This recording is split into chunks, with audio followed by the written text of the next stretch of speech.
Welcome everyone to another creative writing workshop. My name is Laurel. I am the Director of Educators in VR and founder of the Creative Writing Workshop. And we are here to talk about world building. There it is. World building for writers. We're going to be exploring this week sensory foundations. Oh, we're going to have so much fun.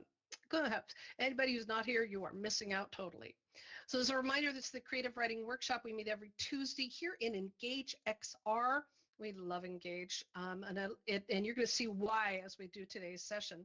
We're a creative and supportive educational environment for writers. We're not here to critique or to, teach you how to sell your book or anything. We want to encourage you to write. We want to encourage you to unleash your inner author and be free, see what happens. Because I believe that, everyone has a story. Everyone has a story inside of them.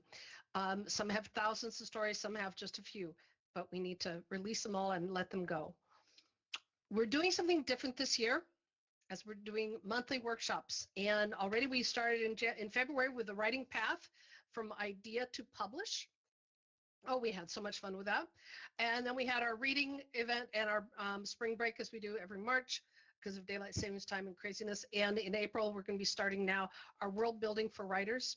And in May, we're going to be doing characters in motion, building believable people. Oh, Ian, Karis, and Steph, you're going to love this.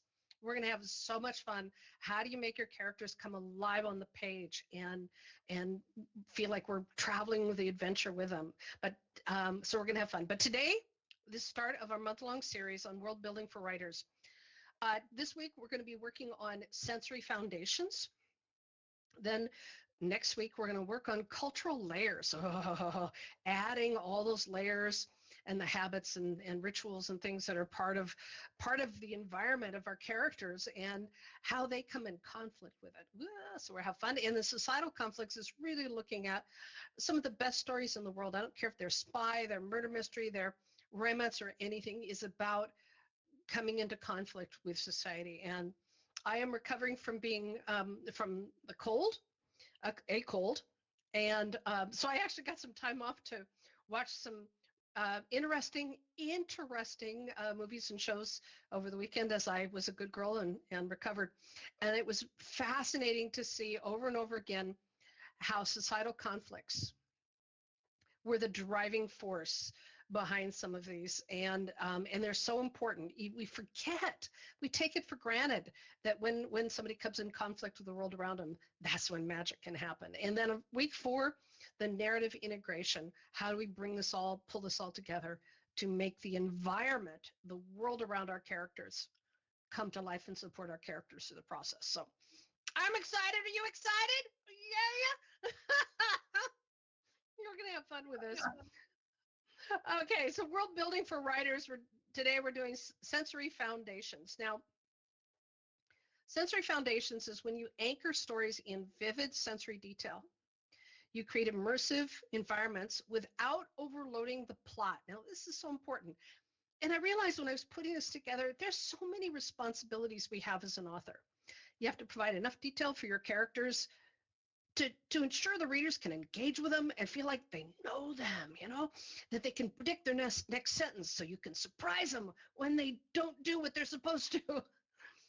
You have to create a plot with strong protagonists and antagonists and create conflict in every word, every paragraph, every page, every chapter. Every moment has to be filled with some form of conflict. Or we fall asleep, right? You got to have that energy in there. And then you have to drop it all into an immersive environment that supports your goals and your narrative along with all the characters and creates conflict with their environment as well. That's a lot. That's a lot to ask of a writer. It's just bad. And we come up with some good stuff. Why do we have to do the rest of this stuff? We have to because it's all part of the art and craft of storytelling. So we're going to parse this into the different layers to help you better understand the role that environment plays on writing our stories. So are you ready? Let's do this thing. So the key elements. This is doesn't matter what your story is. It doesn't matter if it's a bunch of robots having a space battle or it's a book about the Sahara Desert and characters, living out or hiding from the bad guys, whatever the, romance novel, fantasy, doesn't matter.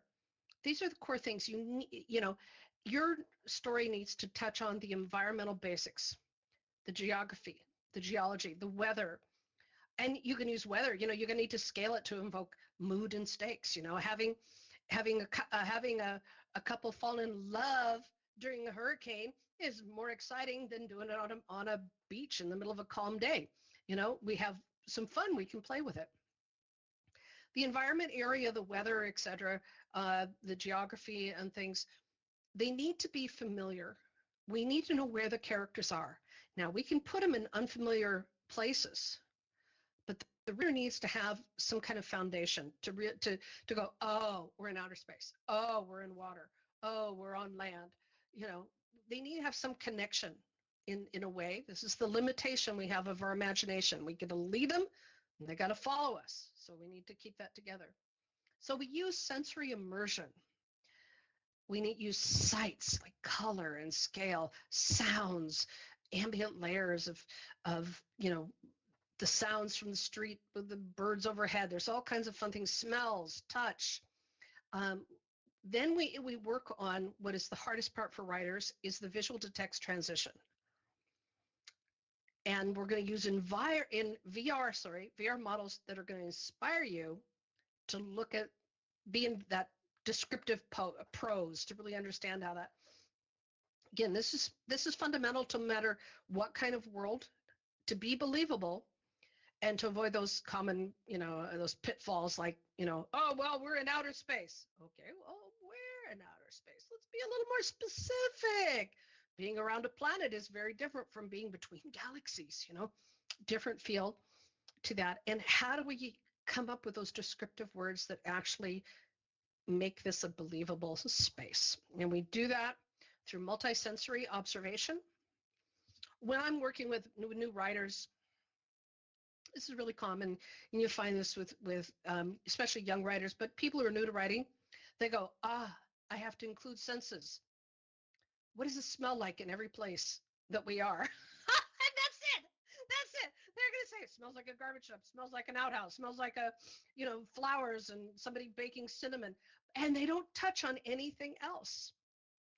We need to understand the layers of sensory and how does it feel? Is there vibration? We smell the garbage truck rolling by. That's lovely. But we can feel it vibrate through the road under our feet too. We need to connect multi-layers. And smell is the most common, and I will get that. Oh, I'll read through the whole thing. There'll be nothing like but smells. So we got to stop that. You have to have layers in there. And then we need to be selective because you can't describe every single thing. And that's another trap that many people fall into. They go, I have to describe every book that's on the bookshelf. No, only describe the one that's most important. It's about, and this happens, again, I just want to be clear.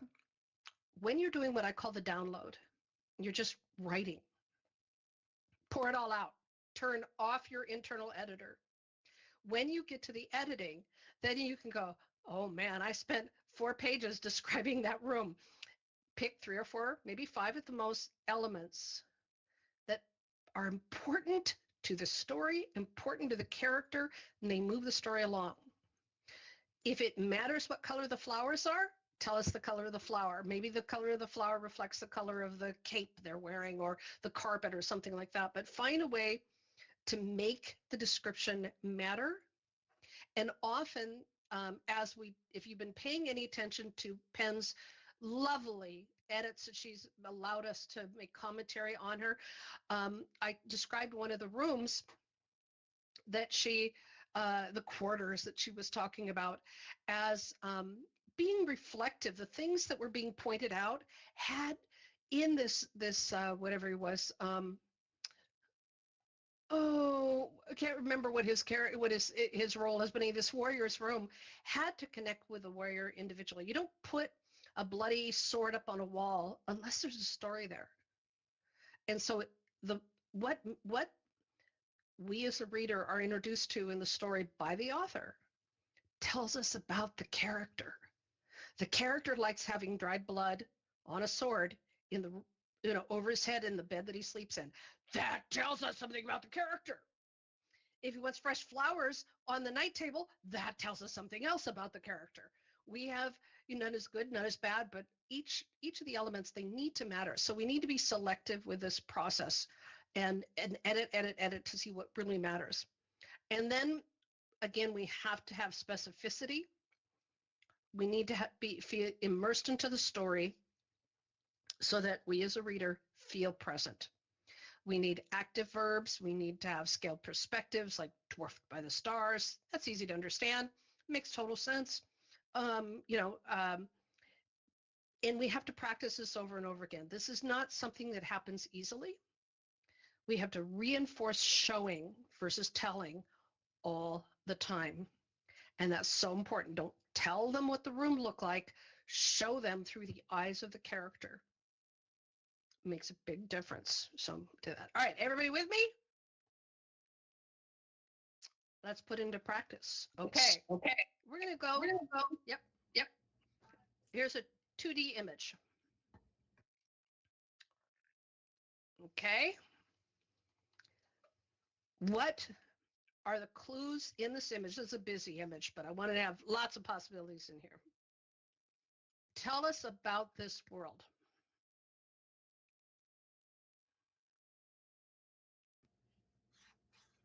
It looks like they're on a moon of Saturn. Okay, you think they're on a moon around Saturn. Okay, Steph? Yeah. And it defies the laws of physics. Or they have managed to figure out how to suspend things or whatever. It looks like there's a... It's a layered experience. It is very layered, yeah. There's a ship built into a mountain. Yeah. Could be, hey, the latest in cruise ship things is don't leave, let the ocean come to you. I don't know. Or what happened was maybe the environment. Yeah, it's a cool space environment. Lance? I was gonna say, with the looks of this, is what if that ship crashed through the mountain and they weren't able to leave, so they decided to just make where they are their home and ended up where they are right now. Okay. So all of those are possibilities and all of those are plots and descriptions, but what are the senses being tapped into here? The smell of the water. What does the water smell like? Probably not what it would smell like on Earth, so Maybe, maybe not. Okay. Well, we've got a bunch of fish there, so there's going to be a wharf type of smell. Mm-hmm. But I disagree with this being a moon of Saturn, because we got two suns back there. Good catch. Well, and from this distance, I mean, they're either very large or we're very close. And when you look at that planet with the ring around it, that's also very close. So there's going to be some interesting gravitational things happening on this planet, which is evident by the fact that we can see a little bit of, even though the sun is still up and it's bright, there's a little bit of an aurora borealis above the sun, which you don't see when the sun is up. So there's going to be some interesting gravitational things happening here, which means that the tides can probably get really, really high. Makes me want to say reality-defying world. Yes. Yeah, that almost looks like the Northern Lights on. Yes, that's Northern Lights or the Aurora Borealis. Yeah, they're the same thing. Yeah. What other senses are being triggered here? So the smell of the wharf, the weight of the bodies are either light, dark. We don't know how heavy what that impact is on the gravity. What else? The sound. Has anyone ever heard Aurora Borealis, the Northern Lights? They crackle. It's like a static electricity sound when you're close enough. Well, we're going to have the flapping of those, whatever is above those huts, plus if there's any wind that goes through the thatched hut ceiling of that.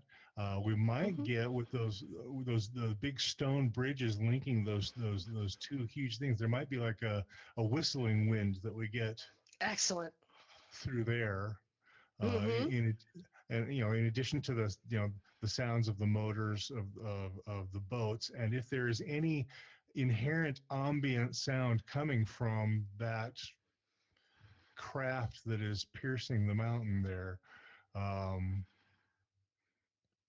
I mean, it's looking based on the light show. I'm almost thinking of the parties that they have on cruise ships. So we might be hearing, some sort of music, or at least the bass thumps. If the high frequency stuff isn't reaching us, the bass thumps might be reaching us from this distance. Nice stuff. Well, actually, I think that either that ship is permanently there, or you do get a very, very high tide because there is a wharf or something built out to it in stone, which looks fairly permanent. So, Hmm. Yeah, it looks like a bridge. Yeah, could be. But I like the idea of immediately there's conflict. If you have the waves splashing against the wharf, you have the wind whistling through, the flapping of the fish, and then you have techno electronic music blasting out from the ship as people are partying into the evening. And maybe there's a party every time, like at Key West, there's a party out on the docks to say good and a beach to say goodbye to the sun every night. Maybe that's a ritual. Well, and then you've got clear class distinction. There's Hmm. the design of the ship indicates that there's wealth up there, and then you got these simply dressed fishermen on this wooden pier, with flames, little fires to warm their thatched roof huts. So there's clearly class distinction Excellent. here. Yeah. Very You don't have good. you don't have a mountain with a high bridge separating you from the rest of the world unless you're really trying to keep the riffraff out. Could be. Could be. Yeah. So you see there's layers here, and that's what we're looking for. And what do we choose to include to support whatever the plot or the story is?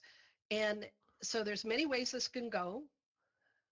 But it's, because this is a multi-layered, crazy AI generated image, but you pulled out some really interesting things. So now let's do this in VR. So Lance is going to wave his magic wand and take us to a new fun place. And we're going to do the same thing in VR. Hold on to thy virtual buns.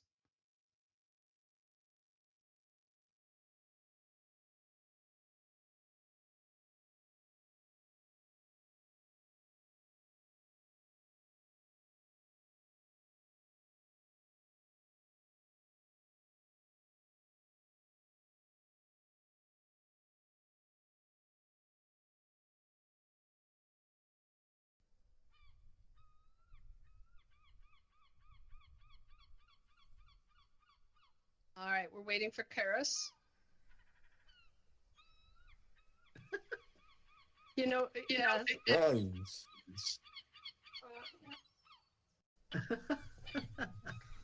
There's Karis. Wow. What? All right, where are we? Wow.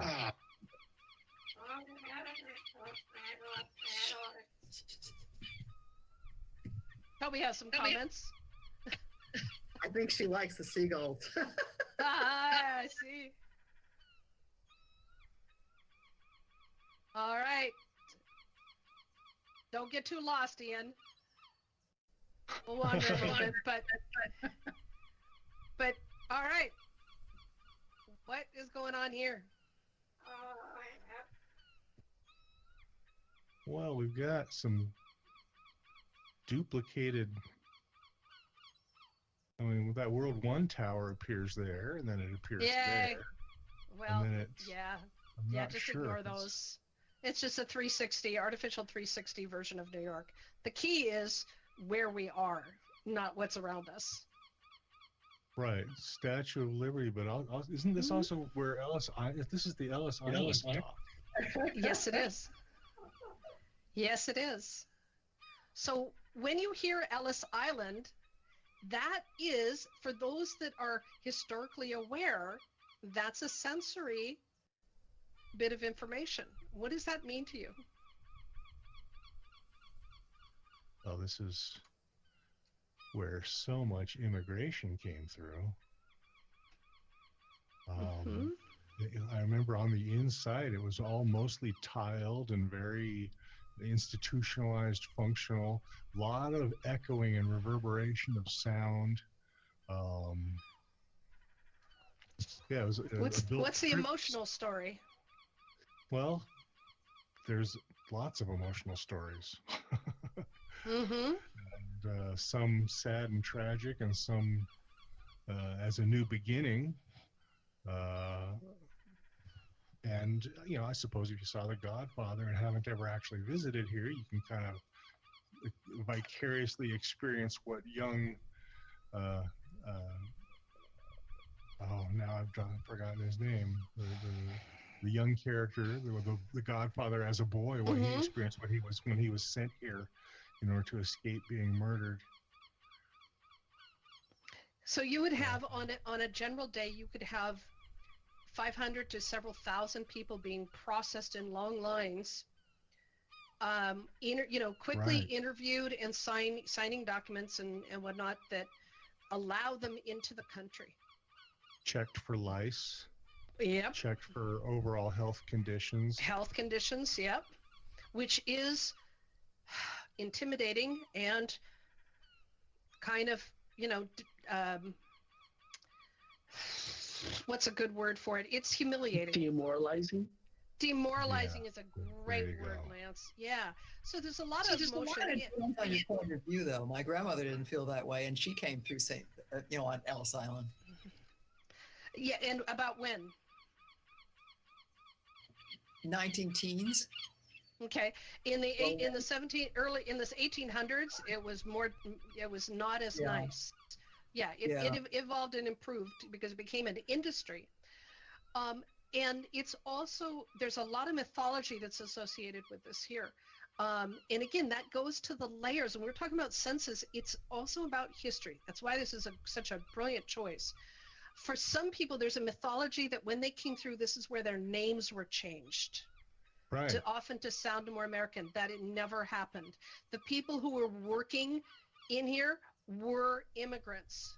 They were recent immigrants. They knew the languages. They spoke the languages. They could spell. They were literate people. And so names did not change here unless people wanted their name to change. So that was a myth that is not true. If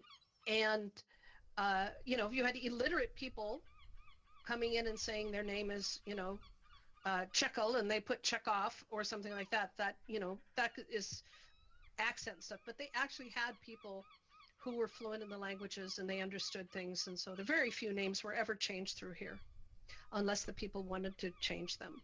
So really fascinating history. So we have the seagulls. Now, what other sensory things are in here? What would this smell like?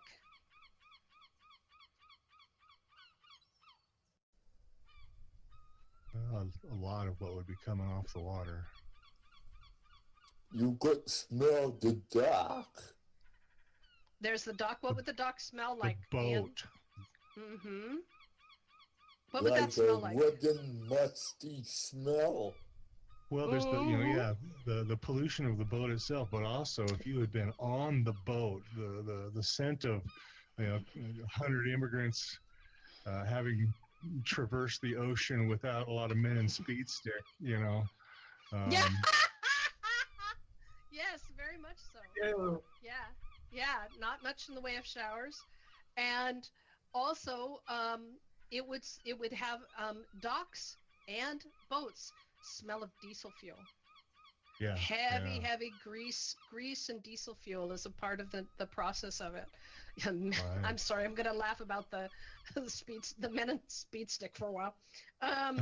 Yeah, that wasn't available to most people that were traveling across here.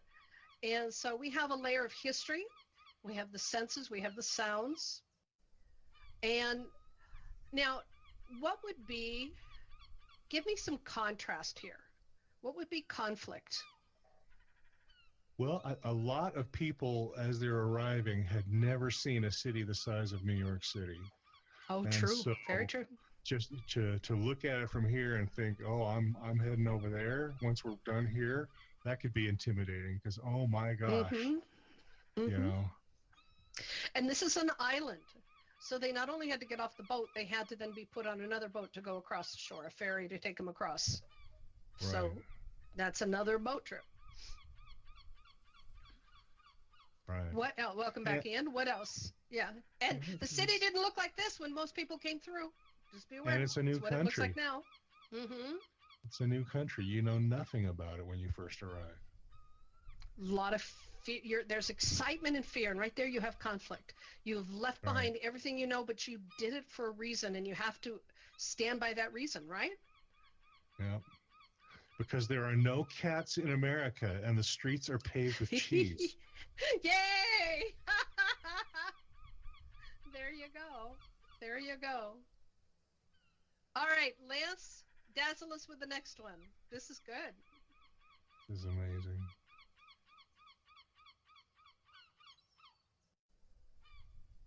Here we go.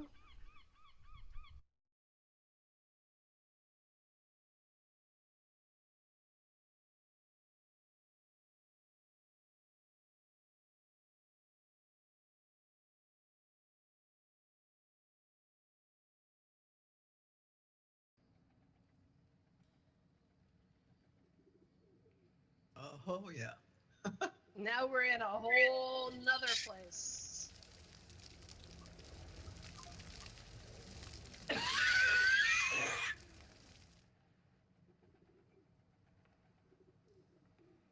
wow.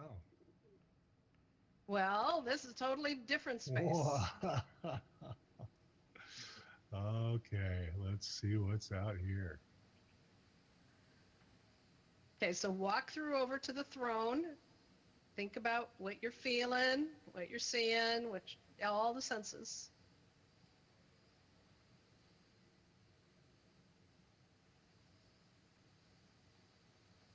I get an Egyptian vibe over here. Very much so. Okay. Oh, we even have a boat going by on the Nile. Yeah. Probably You see the pretty boats? Yeah.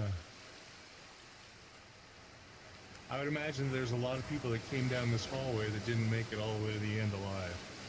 Ooh, good point.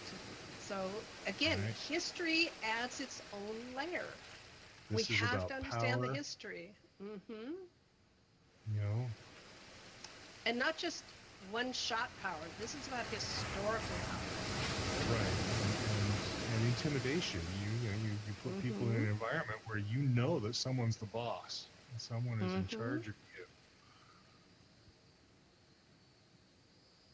And they've got they're bookended by gods. Mm-hmm. You know, the man sitting in that chair is bookended by gods. Mm-hmm. So it's meant to intimidate. How does it intimidate? Describe how it intimidates. Scale. Sheer scale. Oh darn it! She beat me to it. Yeah, the scale of it feeling like you're small comparison to everything else. Now, the Statue of Liberty, we didn't get in close to it, but it also is huge. It also had scale. What's the difference between the two? Is there? Well, I mean, that was a gift from France. So, you know, I mean, there's an episode of The West Wing where they talk about how the area in Washington, D.C. and the buildings and the monuments is meant to intimidate heads of state of other countries. You know, you show up there and you're just impressed by the massive structures and how the grandiosity of Congress and the White House and everything all being right there. So there's some of that, but with the Statue of Liberty, I mean, the fact that it's a gift, at least for me, I respond different to that emotionally than an attempt of a government to build its own structure and to honor itself. or a leader to build something to deify himself. You know, I don't know. I'm just kind of rambling here, but I get a different vibe at the Statue of Liberty. You are right on track. So part of the, again, you know, it's all speculative, but here, this intimidation is meant to remind you constantly that you, as Lance said, are nothing. The Statue of Liberty is designed in a way that you know it's a real person. You know, it's a person that enlarged, you know, whatever it was, but there's not that sense of this is a king, this is queen, this is a god. This is actually more like almost like a helpful angel. It's an idea. I don't know. It's an idea. Yeah. It's an idea. This is about making one individual large, whereas the Statue of Liberty is to present liberty as a concept, as larger than all. Yes. Yes. One Good. is to unite, one is to kind of separate. Yes. Exactly. And this is designed to tell you you are less than whoever's sitting in that chair, and whoever's being there representing. You are less than. So excellent in there. Now, we have some sounds in here. Describe the sounds. The braziers are sizzling. Mm-hmm. The fires.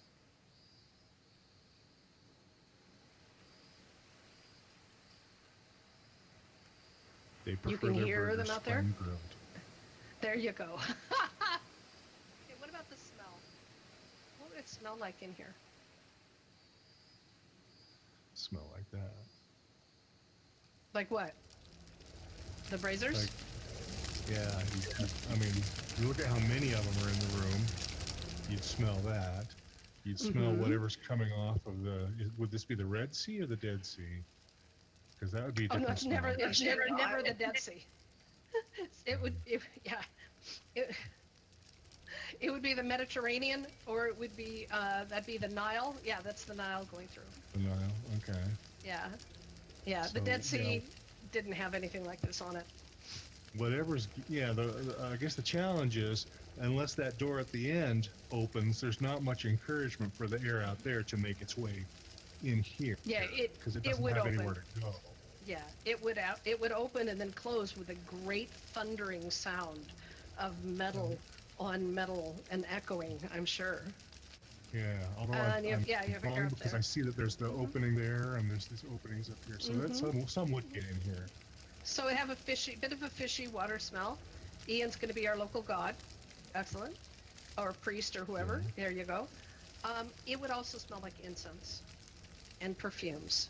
The Egyptians are infamous for covering up body odor because, you know, it's 100+ degrees a lot of the time. Right. And it is, give or take, the Nile is actually cooler for more of the year than the rest of the area. But still, 80s, 90s, and so body sweat, body odor, and they had massive perfumes, lots of burning of incense. So many of the braziers would be filled with incense and perfumes. This is beautiful. Hi, welcome.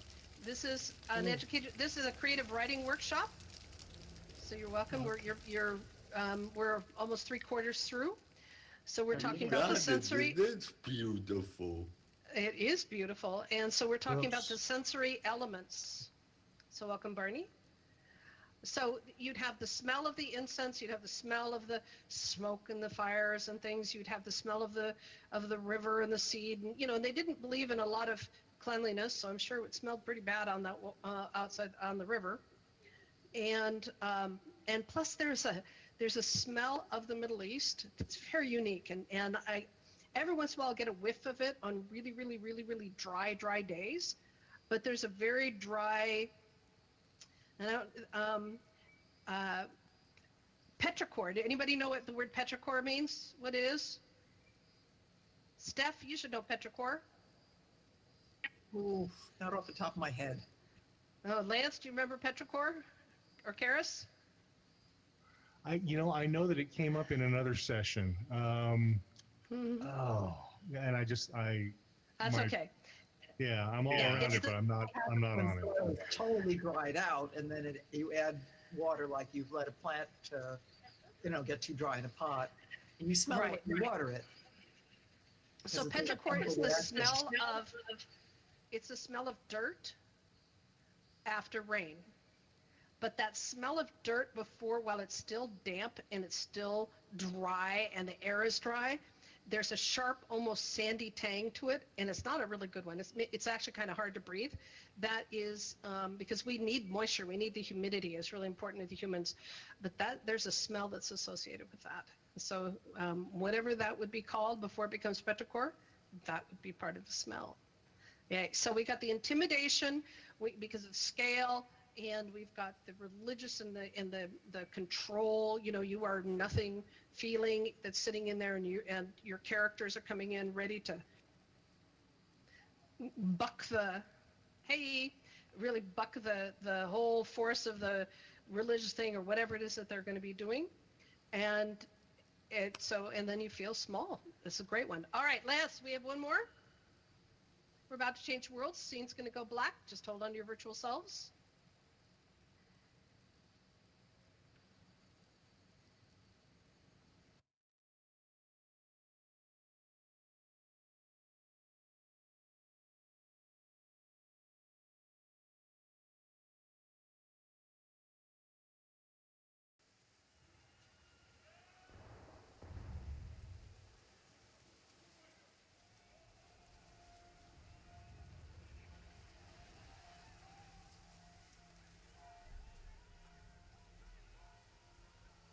All right, we're just waiting on Karis.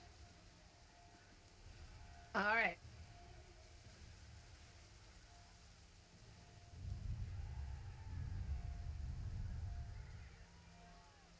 Don't go too far. What are your thoughts?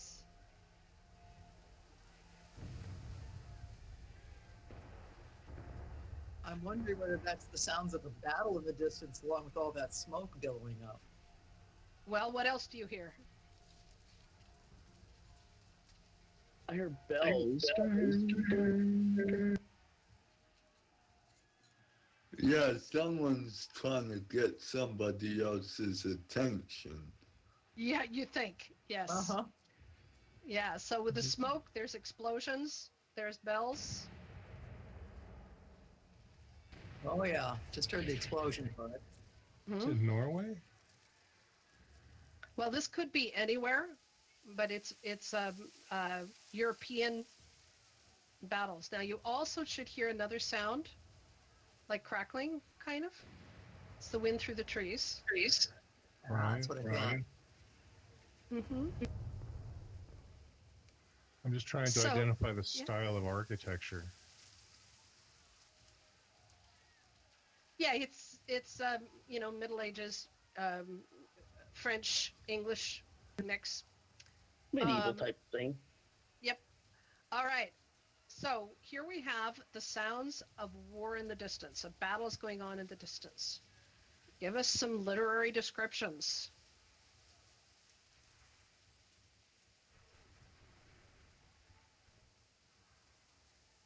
Maybe some old soldiers move through here. Okay. How about Barney and E.T.? And how peaceful and calm it is on this side of the river, comparatively? Okay. You can imagine a lot of people who don't want the war going on, all the fear that they're having and stuff, being, attacked. Like their homes, and they're having to flee. So E.E., I see Barney's left. Any thoughts on describing this?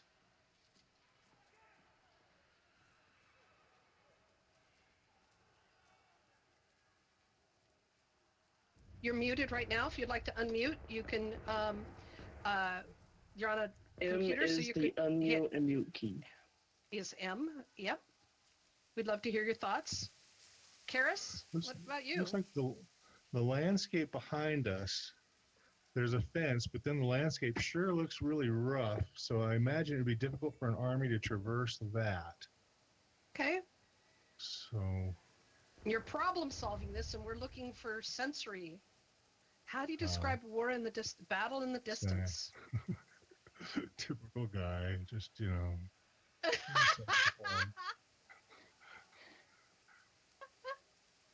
How do you describe that? I mean, just close your eyes and you hear the sounds. And how do you describe war in the Always distance? smelling a lot of fire and gunpowder and stuff. Mm-hmm. How do the Wood sounds burning, hit definitely. you? Yeah, wood burning. How do the sounds hit your body?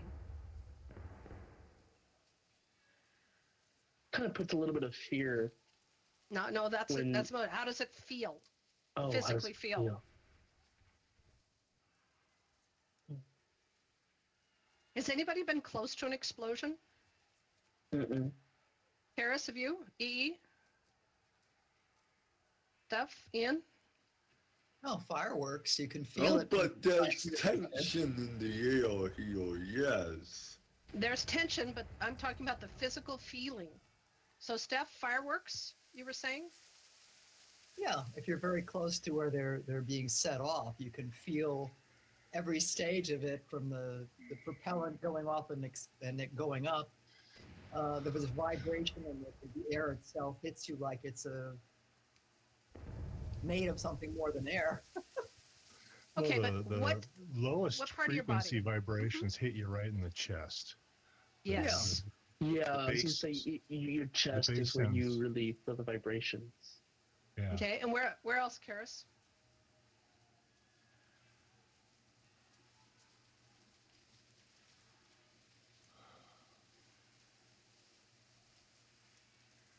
Where else? Oh, the hair on your head. Mm-hmm. So I had the unfortunate experience of having a father who thought it was a little too zealous on blowing stumps up with dynamite and other explosives, and not being very wise about the process either. And while we protected our ears, because we knew it was Big Bang, when you feel the concussive force that not only hits your chest, but it actually can rattle your internal organs, and you can feel it in your head. I often, equate like the beluga whale with all the oil sitting in their foreheads. It kind of feels like what that might feel like to tap that. Boom, boom, boom, boom. Your brain has fluid that is around it, and that concussive force the concussive air that comes out of an explosion up close does shake and rattle your brain inside the liquid in your skull. Kind of great, but the concussive force, the vibration feeling, you can feel it, and you can feel it traveling depending on how far away, and we're far enough away, it would travel over the water, and you could actually feel it traveling towards you before it actually hits you.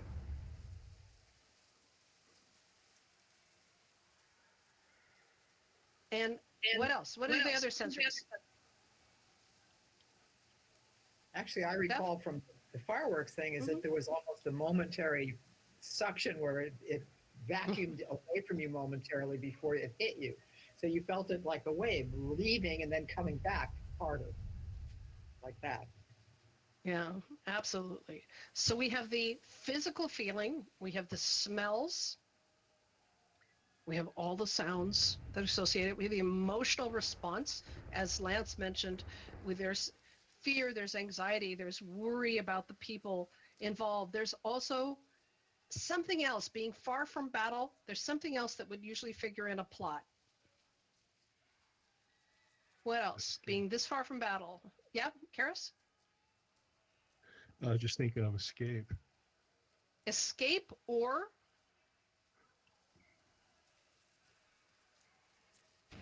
run towards. And that is a great moment for conflict. What if every ounce in the character says run for the hills, and yet they know in their heart they have to go and join the battle? There's something they can do to stop it or change it or do something. So Okay, that's fight or flight. fight or flight comes in. And it also happens, one of my favorite characters in the Discworld series is Rincewind, who will run at the drop of a hint of conflict. He's gone. He's out of the battle, doesn't want anything to do with it. He's a useless magician. He has one trick, and he knows the magic is never going to help him. He is, Rincewind the unwizard is gone. And every situation he gets into, he ends up connecting with people who think that battle and war and things are the best idea in town. It's a fun party, so let's go. And Kohan the Barbarian, he ends up with Kohan a little too often. It's just wonderful in the early books. Kohan the Barbarian has never met a fight that he didn't like. And yet his character, Kohan the Barbarian, is also a beautiful conflict. He is now like in his 80s, 70s, we don't know, 60s, 70s, 80s. He's lost most of his teeth, his wooden teeth or whatever, and he's fought every battle, and now he's bored. And he's just you have to really get a good battle to get his juices flowing and any enthusiasm. He won't turn away. He just doesn't care. And yet it's a worry, and he's in conflict with himself, saying, yeah, but as a warrior I should care, but I don't care anymore. I want to get on Medicare and let the world take care of me. So those are wonderful ways to treat war from different perspectives, dealing with fight or flight, dealing with need to, must to, and then don't care anymore, and yet should. So lovely bits of conflict when it comes to war. Any other thoughts on this?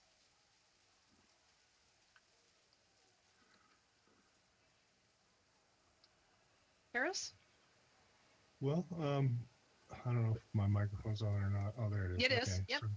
So I was kind of trying to do a couple things all at the same time there, but you're dancing all around the concept of where's your loyalties, Mm-hmm. you know, and so you're having to kind of make a moral judgment based on your loyalties, and your sense of self-preservation is one thing, but if you're going to head that direction into the city, then it's because you've got a strong feeling of some loyalties that are drawing you into battle.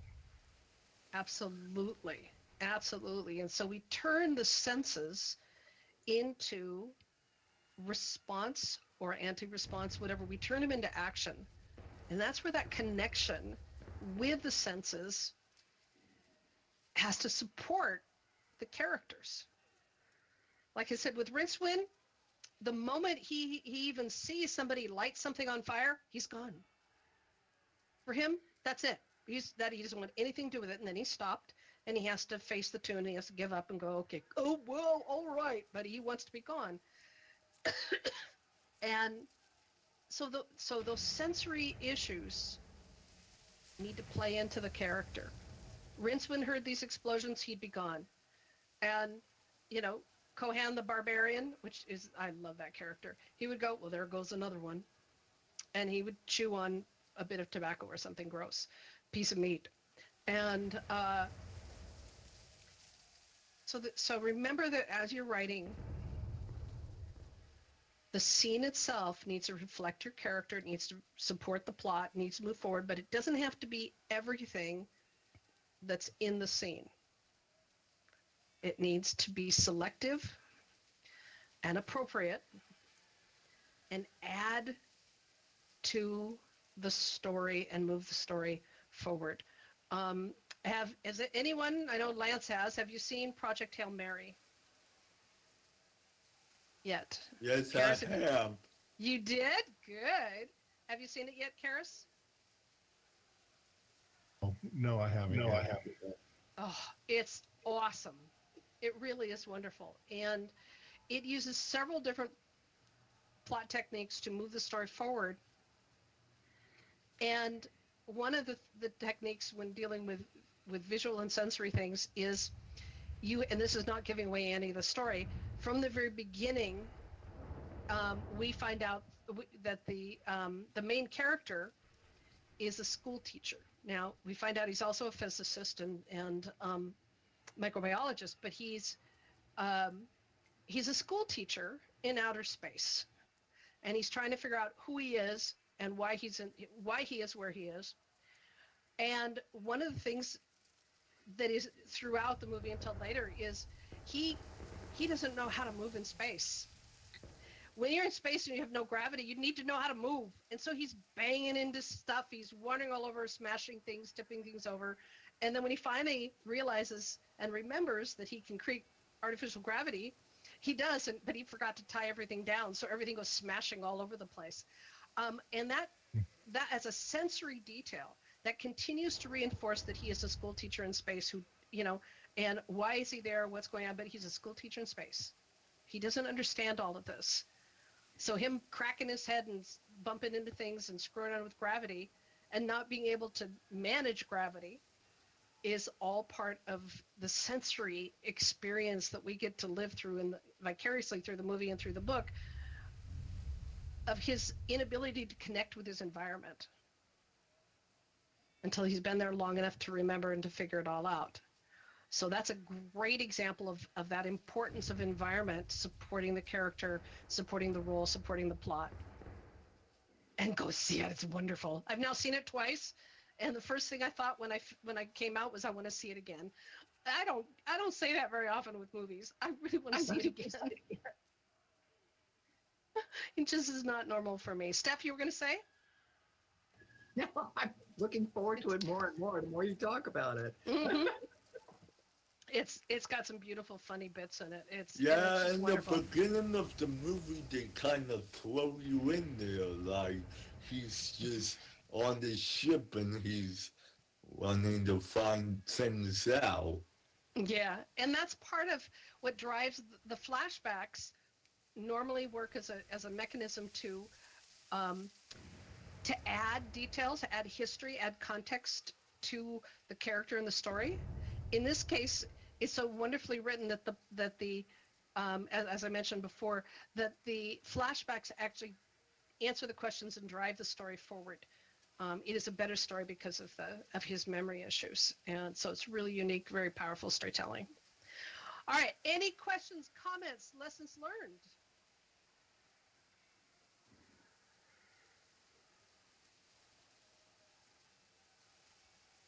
How much should we imagine or use VR to get in the mood and use it as you've used it to teach us to actually do the writing? How much do you need? And how much does the story need? So it's a sliding scale depending on whether how inspired you are. Well, not only is it, we're getting the echo back again, Steph, sorry. It's not just a sliding scale. What do you need? So one of the things, when I was helping my husband early on, when we were playing the interactive fiction games, we always took notes and made maps. So we knew how to get back to a place. We knew what was in a place that we might need later. And the map would grow, and we'd start out, like in the middle of a piece of paper, and then we'd go off of one side, and we'd get another piece of paper and tape it, and we'd go up, and it'd be right turn, and it would come back around. We drew these amazing maps, and I still have many of them saved. And when you're developing a game or you're developing a story, you need to make your own map. Where are the different places? If that helps you visualize it, if it helps you plan it out, where are they? Because the one thing, I will never forget. I have a list of movies that did this to me, but the Baker Boys, love the movie. Hey, and it was so excited. It filmed in my hometown in Seattle, and everybody in Seattle was so excited to see a movie. It's the early days of filming in Seattle. They were all excited to see it. And how I remember watching it on the screen when one of the characters turned a corner, and then in the next scene, instant cut, was walking up the steps out of Post Alley into the public market. That corner was up on Capitol Hill. No way they could actually be at the public market by turning a corner. It's like 2 miles. And everyone in the movie theater went, "Oh, dare they?" And map, you don't want a story to do that. That's torturing your audience who knows, they live it, they walk those streets. They don't want to walk every single street. You need to have segues. But when you're doing a montage, we need to know and so map out so that your character is not jumping from one end of a city to the other end of the city or whatever, unless there's a purpose to it.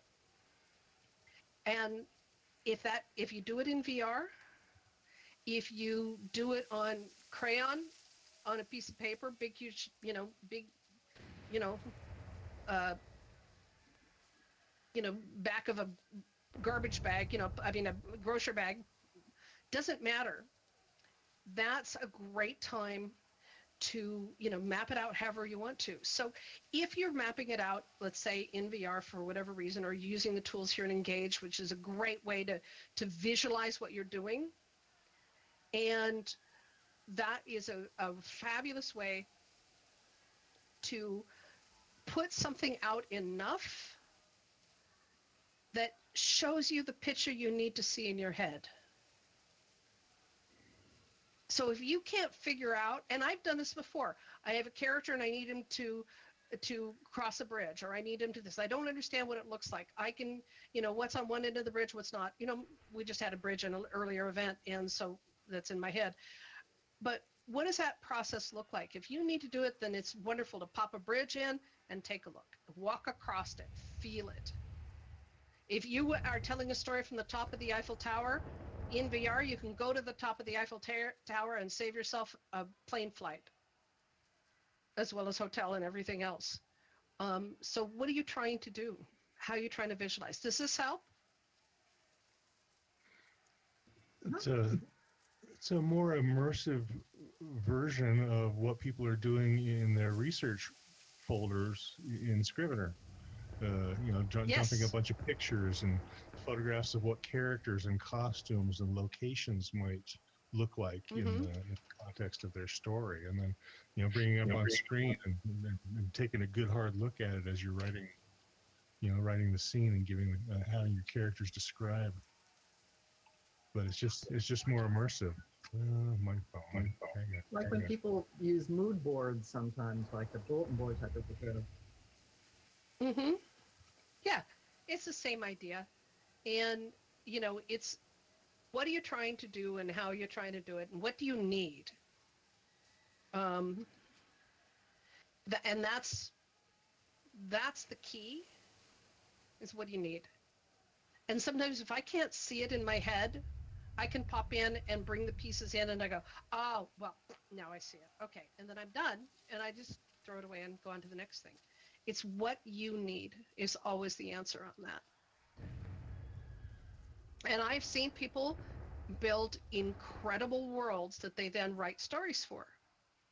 I think that's wonderful. And I've seen people, take from others and write stories from those as well. So there's, that's what fact and fiction is all about. Hey, EE, we're filming this, so just make sure, All right. Any other insights?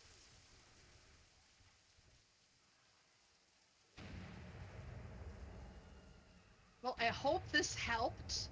Next week, we are doing our world building for writers, cultural layers.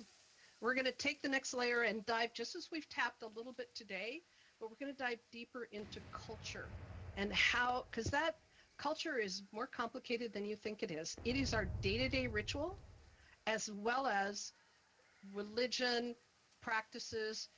Hey, it's no different than the walk, don't walk sign. That's a cultural standard, right? You see it, you know how it works. We're going to be talking about how to incorporate all of those things and what we choose to include and what we don't in this process. All right.